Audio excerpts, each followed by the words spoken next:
அனைவருக்கும் வணக்கம். நான் பிரபாகரன், ஜோதிடர், சென்னையிலிருந்து பேசுகிறேன். இப்போ நான் என்ன சொல்ல போகிறேன்னா, இந்த உத்தராயணம், தட்சிணாயனம் நிறைய நிறைய பேர் சொல்லி கேள்விப்பட்டிருப்பீங்க. அதை பற்றி தான் சொல்ல போகிறேன். உஸ்தாயனம்னா என்னது, தட்சிணாயனம்னா என்னது தான் சொல்ல போகிறேன். இப்போ மாதம் பார்த்தீங்கன்னா தை, மாசி, பங்குனி, சித்திரை, வைகாசி, ஆனி ஆகிய இந்த 6 மாதங்களும் சூரியன் வடக்கு பக்கமாக சாய்ந்து சஞ்சரிக்க காலம் தான் உத்தராயணம்னு குறிப்பிட்டு வச்சிருக்காங்க, கருத்தில் கொள்ளுங்க.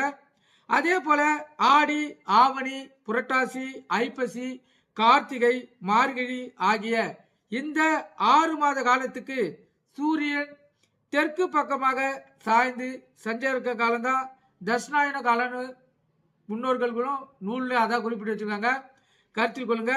இதுடைய அர்த்தம் தான் உத்தராயணம், தட்சிணாயனம். நீ நிறைய பேர் சொல்லி கேள்விப்பட்டிருப்பீங்க. அதாவது ஜாதகம் பார்க்குறவங்களும் சொல்லிருப்பாங்க, யூடியூப்ல சொல்றவங்களும் சொல்லிருப்பாங்க. நிறைய பேருக்கு தெரியாது இந்த உத்தராயணம் என்ன, தட்சிணாயனம் என்னன்னு. அந்த கருத்தை தான் இப்போ நான் சொல்லியிருக்கேன். இதை கேட்டு நீங்கள் பயன்பெறுங்க. நன்றி, வணக்கம்.